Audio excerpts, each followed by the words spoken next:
Hi friends, मैं सुनील अपने YouTube channel winner batch में आप सभी का हार्दिक स्वागत करता हूं। ये बुक देखिए, इसी बुक का हम अध्ययन करेंगे।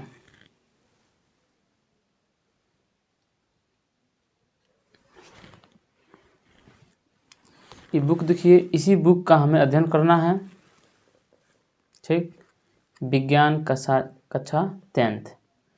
ठीक, एनसीईआरटी वाला बुक है। इसी बुक का हम विस्तार से अध्ययन करने वाले हैं।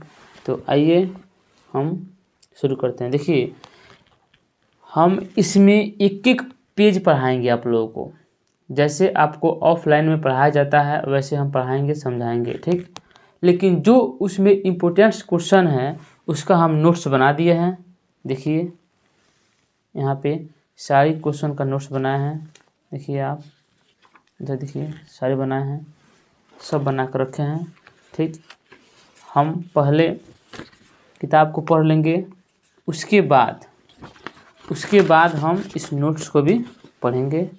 ठीक, क्योंकि किताब पढ़ने से फ़ायदा ये होगा कि मान लीजिए कि कोई भी क्वेश्चन यदि और एग्ज़ाम में ऑब्जेक्टिव पूछता है तो क्या किताब पढ़ने से ज़्यादा बेटर रूप से समझ में आएगा और ज़्यादा कंसेप्ट क्लियर होगा। ठीक, तो चलिए पहले हम इस बुक को पढ़ते हैं कि हमारा बुक में क्या लिखा हुआ है। देखिए, अगर सिर्फ क्वेश्चन आंसर जान जाने से अगर बच्चों में ज्ञान की बढ़ोतरी हो जाती तो छापने वाला पागल नहीं है का कि जी सब छापा है। बताइए, केवल किताब पढ़ने से सब कुछ हो सकता है, लेकिन केवल क्वेश्चन आंसर बना लेने से सब कुछ नहीं हो सकता है। ठीक, इसमें हम किताब की बारीकियों को बारी बारी से पूरा समझेंगे और फिर उसका हम जो इम्पोर्टेंट होगा उसको नोट्स से समझेंगे। ठीक, तो आइए शुरू करते हैं। देखिए, अध्याय 1, रासायनिक अभिक्रियाएं एवं समीकरण। अपने दैनिक जीवन की निम्नलिखित परिस्थितियों पर ध्यान दीजिए और विचार कीजिए कि क्या होता है जब, यानी जो हमारी जीवन है, दैनिक जीवन है, हमेशा की जो जीवन है, उसमें कौन कौन सी परिस्थितियाँ आती हैं और जाती हैं, उस पर विचार करना है। और ये जो नीचे दिया हुआ है उसको मद्देनज़र करते हुए इस पे विचार करना है। ठीक, एक में देखिए, गर्मियों में कमरे के ताप पर दूध को खुला छोड़ दिया जाता है। गर्मी जब आती है उसमें क्या, कमरे का ताप क्या होता है, 25 डिग्री सेंटीग्रेड के ताप पर दूध को क्या किया जाता है, खुला छोड़ दिया जाता है। तब क्या होता है, लोहे का तवा तसला कील को आर्द्र वायुमंडल में खुला छोड़ दिया जाता है तो क्या होता है। आर्द्र मतलब क्या हुआ, जिसमें उसमें पानी की मात्रा हो। ठीक, आर्द्र मतलब, आर्द्र भूमि मतलब क्या होता है, इसमें उसमें कुछ जलवाष्प हो। ठीक, आर्द्र यानी भीगा हुआ हो। ठीक, अब देखिए, अंगूर का किण्वन हो जाना, अंगूर सूख जाना। ठीक, भोजन पकाया जाता है, हमारे शरीर को क्या, भोजन, हमारा शरीर जो है भोजन को क्या करता है, पचा लेता है। यानी हम कितना भी खाना खाते हैं, हम तो जानते हैं कि हमारे बिहार में ज़्यादातर क्या होता है, लोग भोज खाने जाते हैं तो भोज तो खाते ही हैं, उसमें न्योता भी लोग करता है, 51 रुपया, 101 रुपया। जब न्योता करता है ना तो उसके दिमाग में एक ही बात चलता है, यार ये 51 रुपया किए हैं तो आज कम से कम 100 रुपया का तो ज़रूर खाएंगे। ठूस ठूस कर खाता है, चाहे सब्जी अच्छा बना हो या नहीं बना हो, कुछ भी अच्छा बना हो या नहीं बना हो, लेकिन आदमी क्या करता है, ठूस ठूस कर खाता है। उसके दिमाग में ये नहीं रहता है कि हमारा पेट खराब हो जाएगा, नहीं, उसके दिमाग में ये चलता है कि हम 50 रुपया न्योता करने वाले हैं, जब तक 100 रुपया का नहीं खाएंगे ना तब तक उसका सदेगा ही नहीं। इसलिए ठूस ठूस कर खाता है और क्या करता है, हमारा लीवर डैमेज हो जाता है, तरह तरह की बीमारियां हो जाती है। ठीक, अब देखिए, हम सांस लेते हैं तो क्या होता है, अगर हम सांस नहीं लेंगे तो क्या होगा, ये तो सभी को जानता ही है। ठीक, इन सभी परिस्थितियों में प्रारंभिक वस्तु की प्रकृति तथा पहचान कुछ न कुछ बदल जाती है। यानी जितना भी ये प्रक्रिया दिया हुआ है इसके तहत कुछ न कुछ इसमें परिवर्तन हो ही जाता है। ठीक, पदार्थ के भौतिक तथा रासायनिक परिवर्तनों के बारे में हम पिछली कक्षाओं में पढ़ चुके हैं। पिछली कक्षाओं मतलब क्लास 9th में। भौतिक परिवर्तन और रासायनिक परिवर्तन क्या होता है? भौतिक परिवर्तन वैसा परिवर्तन होता है इसमें केवल क्या होता है, रंग अवस्था परिवर्तन होते हैं। और इसमें पानी है। अब पानी को हम गर्म करेंगे, जब पानी को गर्म करेंगे तो वो वाष्प में बदल जाएगा, और जब पानी को ठंडा करेंगे तो बर्फ में बदल जाएगा। केवल उसका अवस्था परिवर्तन हो गया, और पुनः उस बर्फ को पिघलाकर हम फिर पानी में कर सकते हैं, यानी पुनः उसे उसी रूप में ला सकते हैं। वो भौतिक अवस्था हो गया। लेकिन रासायनिक परिवर्तन में क्या हुआ, उसमें केमिकल रिएक्शन होता है, उसमें बिना केमिकल का कुछ होगा ही नहीं। जैसे में लोहे पर जंग लग जाना, उसमें केमिकल रिएक्शन हुआ। और जैसे में ले लीजिए, अगर मान लीजिए कि सेब है, सेब को अगर काट कर छोड़ देंगे तो उस पर क्या होता है कि तरह भुवड़ी पकड़ लेता है। उसमें क्या हुआ, उसमें भी रासायनिक परिवर्तन हुआ। ये सब बातें जो है हम पिछली कक्षाओं यानी 9th कक्षाओं में पढ़ चुके हैं। ठीक, जब कोई रासायनिक परिवर्तन होता है तो हम कह सकते हैं कि एक रासायनिक अभिक्रिया हुई है। अब बताइए, रासायनिक परिवर्तन होगा तभी ना हम कहेंगे कि रासायनिक अभिक्रिया हुई। अब भौतिक परिवर्तन होगा तो क्या कहेंगे, भौतिक अभिक्रिया हुई। ठीक, आप शायद सोच रहे होंगे कि रासायनिक अभिक्रिया का वास्तविक अर्थ क्या है, हम कैसे जान सकते हैं कि कोई रासायनिक अभिक्रिया हुई है। इन प्रश्न के उत्तर पाने के लिए आइए कुछ क्रियाकलाप करते हैं। चलिए क्रियाकलाप 1 देखिए आप। सावधानी, इस क्रियाकलाप में शिक्षक के सहयोग की आवश्यकता है। सुरक्षा के लिए छात्र आंखों पर चश्मा पहन ले तो उचित होगा। ये जो चित्र आपको दिखाई दे रहा है क्या है, इसमें वाच कांच लिखा हुआ है, दिखने वाला कांच है। और मैग्नीशियम ऑक्साइड का क्या है, मैग्नीशियम ऑक्साइड का परत इस पे है। और ये क्या है, मैग्नीशियम रिबर है जो जला रहे हैं। इस चिमटा से पकड़े हुए मैग्नीशियम रिबर को ये बर्नर है। ठीक, चित्र में देखिए क्या बोल रहा है कि मैग्नीशियम रिबन का वायु में दहन कर मैग्नीशियम ऑक्साइड को वाच कांच में इकट्ठा करना। यानी मैग्नीशियम रिबन को वायु में क्या करें, जला रहे हैं, और दहन के बाद जो मैग्नीशियम ऑक्साइड बनेगा वाच कांच यानी इसमें क्या होगा, इकट्ठा होगा वाच कांच में। तो आइए इसको पढ़ते हैं। लगभग 2 सेंटीमीटर लंबे मैग्नीशियम रिबन को रेगमाल से रगड़ कर साफ कीजिए। रेगमाल क्या होता है, उसको एक आता है कि पन्ना की तरह होता है, उसमें खुरदुरा टाइप का एक उसमें रहता है परत। उसी से क्या करते हैं, हम मैग्नीशियम रिबर को हम साफ करके रगड़ कर साफ करेंगे। ठीक, इसे चिमटे से पकड़कर, चिमटा क्या होता है, देखे होंगे आप लोग कि हलवाई लोग जो जलेबी छानता है तो चिमटा से पकड़कर क्या करता है, जलेबी को निकालता है। और उसी प्रकार चिमटा होता है, लेकिन उस चिमटा में क्या होता है, रबर लगा होता है जिसमें हाथ नहीं जले। ठीक, और इसके बाद देखिए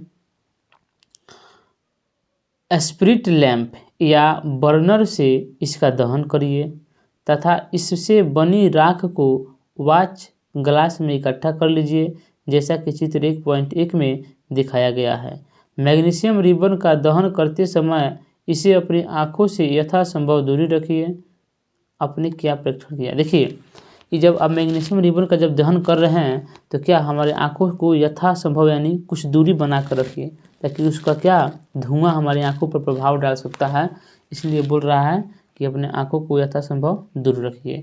ठीक, यानी रिबन, मैग्नीशियम रिबन के बारे में पीछे दिया हुआ है और इम्पोर्टेंट भी है, उसके उदाहरण हम नोट्स में लिखे हुए हैं, तो आपको चिंता करने की कोई ज़रूरत नहीं है। देखिए आपने देखा होगा कि चमकदार श्वेत लौ के साथ मैग्नीशियम रिबन का दहन होता है। अब पूछेगा क्वेश्चन, देखिए क्वेश्चन क्या पूछेगा कि जब मैग्नीशियम रिबन का दहन होता है तो वो किस रंग में उसका लौ निकलता है, तो श्वेत रंग में। कौन सा रंग में? श्वेत रंग में। श्वेत मिटक गया है, श्वेत रंग यानी उजला रंग में, ठीक। और यह श्वेत चूर्ण में परिवर्तित हो जाता है और क्या होता है? श्वेत यानी उजला चूर्ण बन जाता है। यह मैग्नीशियम ऑक्साइड का चूर्ण है। ये कौन सा चूर्ण बना? मैग्नीशियम ऑक्साइड का, यानी MgO, ठीक। वायु में उपस्थित ऑक्सीजन तथा मैग्नीशियम के बीच होने वाली अभिक्रिया के कारण यह बनता है। यानी जो ऑक्सीजन है हमारे वायुमंडल में, चारों ओर ऑक्सीजन है नहीं, कुछ ना कुछ मात्रा तो जरूर है, 21% है। और उसमें क्या? मैग्नीशियम के बीच, उन दोनों में मैग्नीशियम और ऑक्सीजन के बीच में अभिक्रिया होती है तो क्या बनता है? Magnesium oxide. यानी हम आपको कहें, एक मिनट, यहाँ देखिए, मैग्नीशियम प्लस ऑक्सीजन, जब इसको जलाएंगे तो क्या होगा? MgO यानी मैग्नीशियम ऑक्साइड बनेगा। वही क्या ये बोल रहा है। अब यहाँ देखिए क्रियाकलाप 1.3, एक शंक्वाकार फ्लास्क या प्रखनली में कुछ दानेदार जिंक लीजिए। जिंक का फॉर्मूला क्या होता है? Zn, ठीक। इसमें तनु हाइड्रोक्लोरिक अम्ल या सल्फ्यूरिक अम्ल मिला दीजिए। तनु हाइड्रोक्लोरिक अम्ल क्या मतलब क्या होता है जी? तनु हाइड्रोक्लोरिक अम्ल मतलब HCl, ये क्या है? तनु है, यानी इसमें मतलब कि गाढ़ा नहीं है, तनु है यानी पतला है, ठीक। या सल्फ्यूरिक अम्ल मिला दीजिए। क्या करना है? जिंक का टुकड़ा लेना है यानी Zn। Zn में क्या करना है? HCl को मिला दीजिए, या Zn में क्या मिला दीजिए? सल्फ्यूरिक अम्ल यानी H2SO4 मिला दीजिए। चित्र 1.2 में देखिए, सावधानी, अम्ल का इस्तेमाल सावधानी से कीजिए। अम्ल क्या होता है? अम्ल यानी तेजाब, तेजाब कहिए। तेजाब क्या है? एक अम्ल है।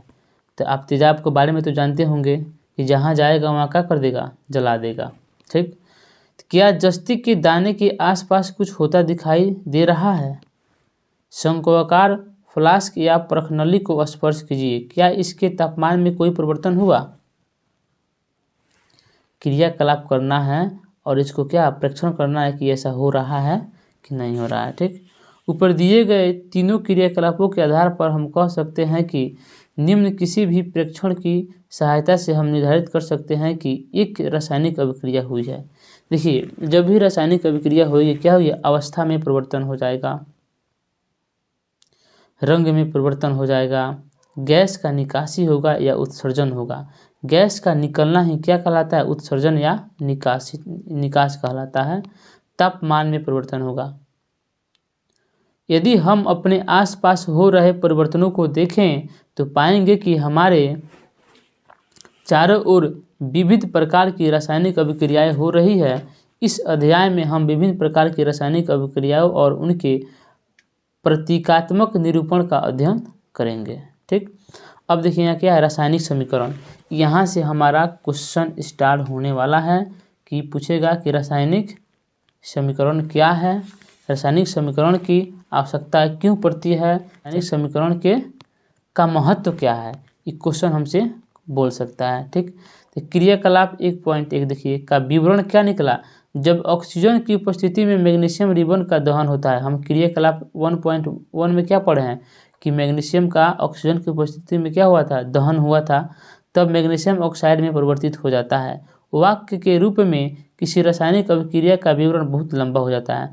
इसके बाद हमने तो किताब में कुछ मोटी मोटी बातें को तो पढ़ ही लिया, लेकिन आइए अब हम नोट्स के बारे में जानकारी प्राप्त कर लें। हमने 9th क्लास में क्या पढ़ा क्या नहीं पढ़ा उससे कुछ लेना देना नहीं है। अब हम 10th क्लास में आ गए हैं और हम चाहेंगे कि 10th क्लास का हर एक बात मुझे समझ में आए। इसके लिए क्या ज़रूरी है? तो चलिए हम शुरू करते हैं। देखिए, पदार्थ। पदार्थ क्या है? पदार्थ जितने भी हम इस संसार में वस्तु को देखते हैं वो सभी पदार्थ हैं। यानी इसको हम सुटेबल में यानी साइंस की भाषा में क्या बोल सकते हैं कि वैसा वस्तु जिसमें कुछ भार हो तथा वे स्थान घेरती हो पदार्थ कहलाती है। यानी जिसमें कुछ ना कुछ भार हो और कुछ ना कुछ वो स्थान घेरती हो, वही क्या है? पदार्थ है। दूसरे शब्द में इसे इस प्रकार हम कह सकते हैं कि जो स्थान घेरे, जिसमें भार हो तथा रुकावट के साथ साथ दाब डाल सके और ज्ञानेंद्रियों द्वारा अनुभव किया जा सके पदार्थ कहलाती है। यानी इस पेन को लीजिए, इस पेन को हम यहाँ रख दिए। ये पेन क्या है, जहाँ पर ये पेन पड़ा हुआ है उतना स्थान ये क्या कर लिया, घेर लिया। इस पेन में कुछ ना कुछ भार जरूर है, कुछ ना कुछ वजन जरूर है। ये रुकावट डालेगी। यदि हम इस पेन के साथ ऐसे अगर हम करें तो इस पेन को हम धक्का दे रहे हैं तो जरूर ना जरूर थोड़ा ना थोड़ा क्या कर रही है, रुकावट डाल रही है।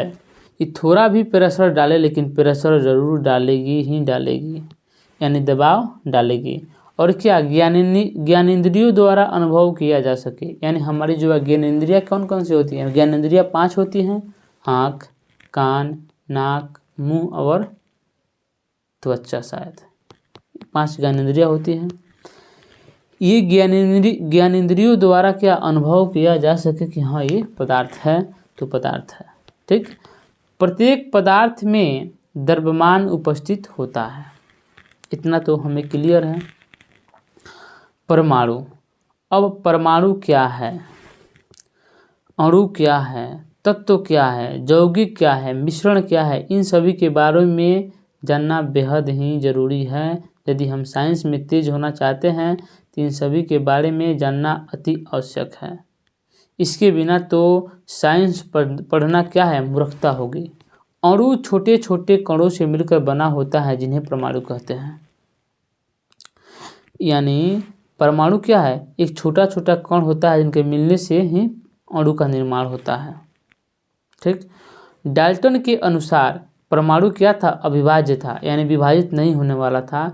डाल्टन जी बोले थे, डाल्टन कौन थे, वैज्ञानिक थे, उन्होंने बोला था कि परमाणु अविभाज्य है, यानी इसको हम तोड़ नहीं सकते हैं। लेकिन बाद में क्या हुआ, बाद में मालूम चला कि परमाणु भी छोटे छोटे कणों से मिलकर बने होते हैं जिनमें क्या होता है, इलेक्ट्रॉन, प्रोटॉन और न्यूट्रॉन भी क्या है, मुख्य होते हैं। ठीक, अब आइए हमारे तत्व साहब के पास, यानी एलिमेंट्स। अब एलिमेंट्स क्या होते हैं इसके बारे में हम आपको बताएंगे। देखिए, तत्व, यानी तत्व को इंग्लिश में क्या कहते हैं, एलिमेंट्स कहते हैं। ठीक, केवल एक ही प्रकार के परमाणुओं से मिलकर बने पदार्थ को तत्व कहते हैं। यानी केवल एक सिंगल परमाणु हो, उससे जो मिलकर तत्व जो बनता है वो क्या है, वास्तविक में तत्व है। जैसे में हाइड्रोजन, हाइड्रोजन में क्या होता है जी, हाइड्रोजन को कैसे सूचित करते हैं, हाइड्रोजन को H से सूचित करते हैं, सिलिकॉन को Si, कार्बन को C। बहुत से एलिमेंट्स हैं, पूरा पीरियोडिक टेबल एलिमेंट्स से ही भरा पड़ा हुआ है।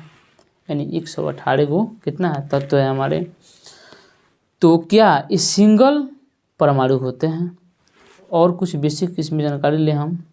देखिए, तत्व एक ऐसा पदार्थ है जिसमें परमाणुओं में सभी प्रोटॉन समान होते हैं।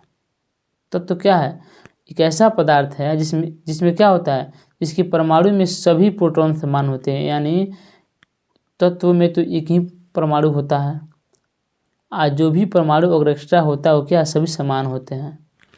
रासायनिक प्रक्रिया द्वारा इसे तोड़ा नहीं जा सकता है। अब भाई हाइड्रोजन है, हाइड्रोजन को क्या तोड़ेंगे हम, सिलिकॉन को क्या तोड़ेंगे, कार्बन को क्या तोड़ेंगे। रासायनिक प्रक्रिया द्वारा इसे तोड़ा नहीं जा सकता है, केवल परमाणु विधि द्वारा उपयोग करके अन्य तत्वों में बदला जा सकता है। यानी अन्य तत्वों में बदला जा सकता है, इसका मतलब क्या हुआ, ऐसे में हाइड्रोजन है और ऑक्सीजन है, तो हाइड्रोजन और ऑक्सीजन को हम मिलाकर जल बना सकते हैं। लेकिन चाहेंगे केवल हाइड्रोजन को तोड़कर कुछ और बना लें तो नहीं बना सकते हैं। इसलिए बोल रहा है कि रासायनिक प्रक्रिया द्वारा इसे तोड़ा नहीं जा सकता है, केवल परमाणु विधि द्वारा उपयोग करके अन्य तत्वों में बदला जा सकता है। चलिए, इतना तो आपको समझ में आ गया होगा। अब आइए यहाँ पे, एक तत्व के परमाणुओं में सभी प्रोटॉनों की संख्या समान होनी चाहिए। यानी तत्व में जो भी परमाणु है उनमें सभी में क्या होना चाहिए, प्रोटॉनों की संख्या समान होना चाहिए, लेकिन उनके पास अलग अलग संख्या में न्यूट्रॉन हो सकते हैं। प्रोटॉन तो समान रहेंगे लेकिन न्यूट्रॉन क्या हो सकते हैं, अलग अलग हो सकते हैं, इसलिए अलग अलग द्रव्यमान होते हैं। जैसे एग्जाम्पल के तौर पे हम आपको समझाना चाहें तो देखिए यहाँ पे जैसे में हम क्या लें, हीलियम लेते हैं। हीलियम क्या है, हीलियम एक एलिमेंट्स यानी तत्व है। इसमें बोल रहा है कि सभी प्रोटॉन की संख्या समान होनी चाहिए। अब हीलियम का प्रोटॉन संख्या यानी परमाणु संख्या क्या होता है, 2 होता है, ये सभी हम जानते हैं। और परमाणु द्रव्यमान कितना होता है, 4 होता है। अगर परमाणु द्रव्यमान 4 में से परमाणु संख्या 2 को घटा दें तो हमें क्या प्राप्त होगा, न्यूट्रॉनों की संख्या प्राप्त होगा। तो क्या लेकिन बोल रहा है कि लेकिन उनके पास अलग अलग संख्या में न्यूट्रॉन हो सकते हैं। न्यूट्रॉन हमारा बदल सकता है, जरूरी नहीं है कि ये 2 है तो 4 होगा, ठीक, कि किसी किसी एलिमेंट्स में ये बदल जाते हैं, न्यूट्रॉन की संख्या बदल जाएंगे, लेकिन परमाणु में प्रोटॉनों की यानी तत्व में प्रोटॉनों की संख्या कभी भी समान ही रहेगी। हमारे न्यूट्रॉन अलग हो सकते हैं लेकिन प्रोटॉन कभी अलग नहीं हो सकते हैं, ठीक। इसकी पहचान कैसे करेंगे कि इसमें नंबर नहीं दिखाते हैं, हाइड्रोजन हाइड्रोजन रहेगा, सिलिकॉन सिलिकॉन रहेगा, कार्बन कार्बन रहेगा। इसमें देखिए तो H2 लिखा हुआ है, नहीं लिखा हुआ है, इसमें हम नंबर नहीं दिखाते हैं। और जिसमें नंबर नहीं दिखाते हैं तो आप समझ जाइएगा कि वो क्या है, बोलिए, वो एलिमेंट्स है यानी तत्व है। अब आइए अणु के बारे में बात करते हैं। प्रत्येक पदार्थ अत्यंत सूक्ष्म कणों से मिलकर बना होता है। इन सूक्ष्म कणों में उस पदार्थ के सभी गुण मौजूद होते हैं, इन्हें उस पदार्थ का अणु कहते हैं। यानी प्रत्येक पदार्थ जो है वो क्या है, सूक्ष्म यानी छोटे छोटे कणों से मिलकर बना होता है। इन सूक्ष्म कणों में क्या होता है कि उस पदार्थ के सभी गुण मौजूद होते हैं। अब समझिए इस बात को, हम आपको लाइफ में जो मतलब कि हमारी दिनचर्या में जो बातें होती हैं उनके द्वारा इस उदाहरण को हम समझा रहे हैं। जैसे में हमारे माता पिता हो गए तो हम उनके संतान हो गए। यदि हम उनके संतान हैं, हमारे शरीर का कोई ना कोई अंग या कोई ना कोई आदत जो है हमारे पेरेंट्स से ज़रूर मिलती है। वहीं बोल रहा है कि इन सूक्ष्म कणों में उस पदार्थ के सभी गुण मौजूद होते हैं। जब उसी पदार्थ से सूक्ष्म कण निकला हुआ है तो उस पदार्थ का गुण तो उसमें ज़रूर होगा। इन्हें ही क्या कहते हैं, उस पदार्थ का अणु कहते हैं। इसे हम पहचानेंगे कैसे, इससे देखिए O2 O3। O2 क्या है, ऑक्सीजन है। O3 क्या है, ओजोन गैस है। यानी ऑक्सीजन का 3 परमाणु यानी 3 परमाणु और ऑक्सीजन का 2 परमाणु। इसमें देखिए ऑक्सीजन केवल ऑक्सीजन के साथ मिला हुआ है, इसमें भी ऑक्सीजन ऑक्सीजन के साथ मिला हुआ है। इसलिए क्या है, इसको हम केवल अणु कह सकते हैं, यौगिक नहीं कह सकते हैं। लेकिन CO3 यानी क्या है, CO3 CO2 लिखिए इसको, कार्बन डाइऑक्साइड, तो आपको बेहतर समझ में आएगा। CO2 कार्बन डाइऑक्साइड और CH4 यानी मीथेन। इन्हें अणु के साथ साथ यौगिक भी कह सकते हैं। क्यों कह सकते हैं, समान परमाणु यानी एलिमेंट से, समान परमाणु से मिलकर नहीं बना है। देखिए यहाँ पे ये अलग अलग परमाणु से मिलकर बना है। इसमें कार्बन अलग है, ऑक्सीजन अलग है, कार्बन अलग है, हाइड्रोजन अलग है, और दोनों को मिलाकर हम इसको बनाए हैं। इसलिए इसको यौगिक तो बोल सकते हैं और अणु भी बोल सकते हैं, लेकिन इसको क्या केवल अणु बोल सकते हैं, यौगिक नहीं बोल सकते हैं, क्योंकि इसमें समान परमाणु से मिलकर बना हुआ है। ये ऑक्सीजन ऑक्सीजन से मिलकर बना हुआ है, लेकिन ये क्या है, इसमें तो ऑक्सीजन के साथ भी कार्बन है, यानी दूसरा परमाणु इसमें साथ है। इसलिए इसको हम यौगिक के साथ, अणु के साथ साथ यौगिक भी बोल सकते हैं, ठीक। अब आइए हम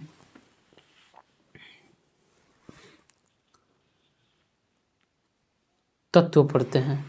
तत्व में कुछ हम छोड़ दिए थे कि तत्व के भी 2 भाग होते हैं, धातु और अधातु। धातु क्या है, सोडियम पोटेशियम कॉपर एल्युमिनियम, ये सब क्या है, धातु है। इसमें एक विशेष प्रकार की चमक होती है, ये ऊष्मा और विद्युत के सुचालक होते हैं। उसी प्रकार देखिए अगर अधातु, जैसे में कार्बन हो गया, सिलिकॉन हो गया, गंधक हो गया, क्लोरीन हो गया, Cl ऑक्सीजन हो गया, ये सब क्या है, अधातु है। इसी क्या होती है, ऊष्मा और विद्युत के कुचालक होते हैं। लेकिन एक अपवाद के तौर पर क्या है कि ग्रेफाइट जो है वो विद्युत का सुचालक होता है। उपधातु की बात करें तो आर्सेनिक हो जाएगा, एंटीमनी हो जाएगा, ये क्या है, उपधातु हो गए। उपधातु का गुण क्या होता है, धातु और अधातु की तरह व्यवहार करते हैं, यानी दोनों की तरह व्यवहार करते हैं, ये उपधातु हो गए। अब आइए हम थोड़ा यौगिक के बारे में बात कर लेते हैं कि यौगिक है क्या आखिर में। जब दो या दो से अधिक के तत्वों का परस्पर रासायनिक संयोग से यौगिक का निर्माण होता है। दो या दो से अधिक तत्व जब परस्पर रूप से मिल जाएंगे रासायनिक संयोग करके तो हमारा यौगिक का निर्माण होगा। इन्हें तोड़ा जा सकता है। देखिए HCl, इसमें हाइड्रोजन अलग और Cl को अलग तोड़ सकते हैं। ठीक, ये क्या हो गया, यौगिक हो गए। ये अलग अलग परमाणुओं से मिलकर बना होते हैं।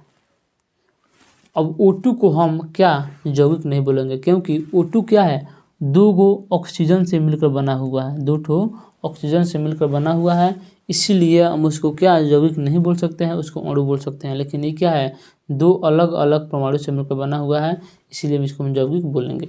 ठीक, इसकी पहचान यही है। मिश्रण, वह पदार्थ जो दो या दो से अधिक तत्वों या यौगिकों को किसी अनुपात में मिलाने से बनता है और जो सरल यांत्रिक विधियों द्वारा अवयवों में पृथक किया जा सकता है, इसके गुण अवयवों के गुण से मिलते जुलते हैं। अब देखिए बात करते हैं जल और नमक की।